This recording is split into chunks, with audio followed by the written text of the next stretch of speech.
In the Pokemon universe, you can throw your kids out when they are 12. But if you use your bike indoors, you get the death penalty.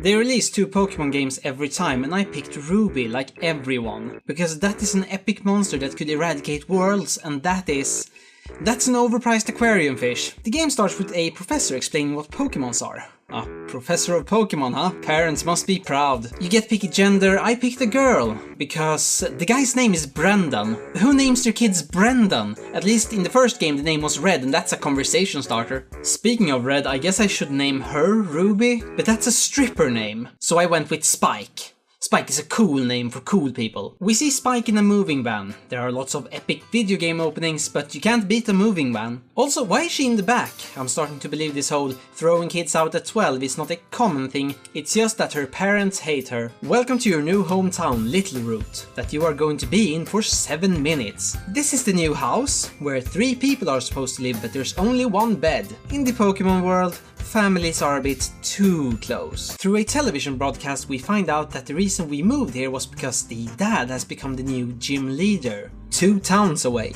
You'd expect him to move there, but Hoenn has a serious housing shortage. This small town of 2 houses and a lab has 3 homeless people. Our neighbor is the professor, so we go there, but he's not there. There he is! And if we don't save him, he's going to have his arm ripped off by a rabid dog. We get to pick Pokemon. I'm a big fan of classical art, and my favorite kind are memes from 2006, so I picked Mudkip. You kill the cute doggy, then you get to keep the Mudkip, then you get to face your rival Brendan, who has a Pokemon that yours is weak against. And this is the actual reason I picked a girl character, because now I can easily call Brendan a massive cunt. After you humiliate him, the professor tells you to go meet your dad in the Petalburg gym. Spike, you need to defeat 8 gym leaders like me to gain access to the Pokemon League. And right now you're too awful to defeat me. I could defeat my dad when I was 6. You are an embarrassment to our family and to our ancestors, and I hate you. So we're off to beat the first gym leader in Rustboro City. But first we gotta go through a forest. Here we meet a member of Team Magma, an organized crime syndicate that has realized that there is just no money in heroin. And if you want to make some serious cash, you gotta increase the planet's landmass. When you defeat these guys, why do they give you money?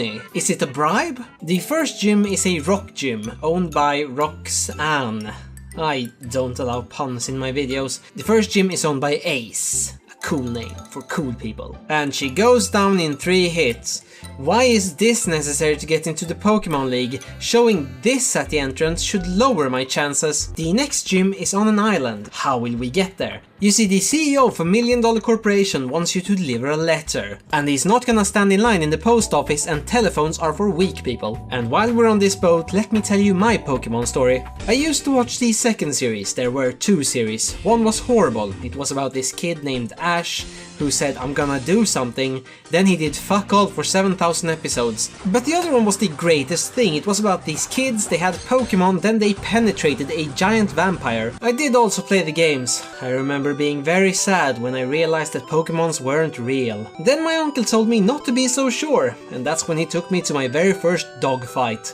It was mesmerizing, like the games came to life. That was 16 years ago. If you want to feel really old, the release of Ruby is closer to the moon landing than today. On the island we find the second gym, a fighting type gym. The least creative Pokemon type. I mean, there are water Pokemons, there are fire Pokemons, there are psychic Pokemons, then there are Pokemons who fight. I kick his arse. Turns out your fist can't protect you against throwing mud. When defeating this guy you can now use the HM move Flash. HM moves are moves you can use outside of battle. They are mostly useless, can't be removed, and are most likely a torture experiment created by Nintendo. You deliver this letter to this blue-haired freak. But the CEO also wanted you to deliver some parts to a man named Captain Stern in Slateport City. Can't really blame him for that one though. I'd trust a random 12-year-old over UPS. We get to Slateport, we go to the museum, give the package to Stern, then we are robbed. There is apparently no law enforcement in this entire country, so maybe invest in some security, Captain. After you defeat those 2, the leader of Magma shows up. Stop being in our way. Increasing the planet's landmass is just a harmless hobby. Also, this guy in my golf club won't shut up about his beach house. Won't be so braggy soon, Robert. Then they leave and I fished on every corner and caught the aquarium fish. The next gym is in Mauville City. It's an electricity gym,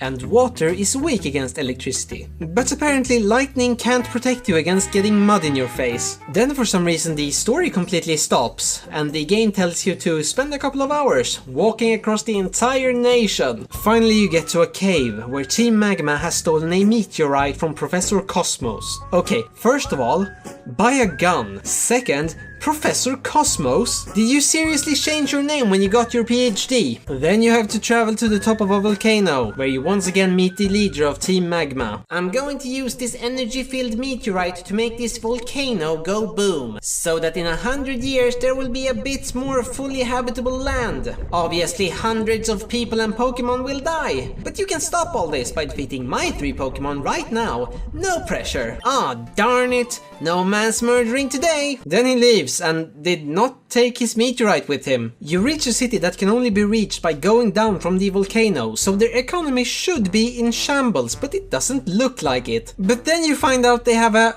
herb store, and it all makes sense. There's a gym here too. It's a fire gym, and what I did in there goes against the Geneva Convention. Time for us to face Dad. The theme of Dad's gym is item use, and that has got to be the worst theme I've ever heard. How did that come about? Congratulations on becoming gym leader. Now, what will be your gym's theme? I need you to call up the other gym leaders and tell them that they can't use items anymore. And if they disagree, I'm gonna sue them. Defeating your dad gives you the ability to traverse water. Ruby has a lot of water. I wouldn't lower a review score because of it, because that's stupid. But damn it, that's the 17th time. Kinda makes you sympathize with Team Magma. Speaking of Team Magma, you find them once again northwest of the electricity gym. They are robbing a weather station. I don't understand why. They are weather scientists, not NATO. The next gym is in Fortree City, a treehouse city. Fortree. Why you don't outsource city planning to a preschool? It has a bird gym. Sadly, the Game Boy Advance is not powerful enough to render all the bird shit. After that's done, you get informed to travel to Mount Pyre, and on top of that mountain you meet the Magma team leader again. Ha! You're too late. To wake up an ancient, maybe not real Pokemon, I have stolen this precious blue orb from these elderly folks. What am I doing with my life? Then the old people give Spike the opposite blue orb. Could you imagine if the Mona Lisa was stolen again and the lure was like, well, that sucks. Who wants Aphrodite? You have to go back to Captain Stern and then you see Team Magma steal a submarine. And then, wait, did they just...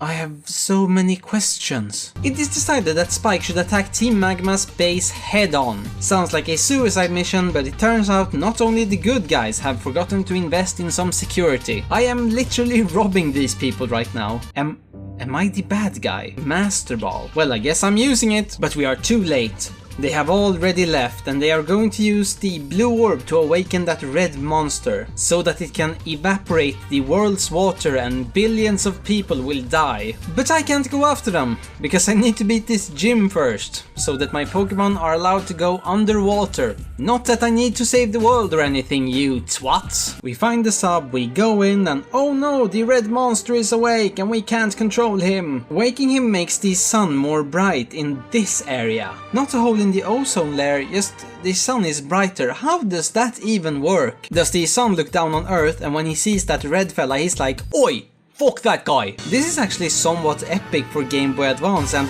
oh come on! Not that it matters, you can trade a level 4 sloth with this raccoon and then get the cover model. There's one more gym and spoiler alert, I win. Then you go through a cave that feels like the longest in video games. And finally we are here in front of the Pokemon League and I am too weak. Time for a training montage.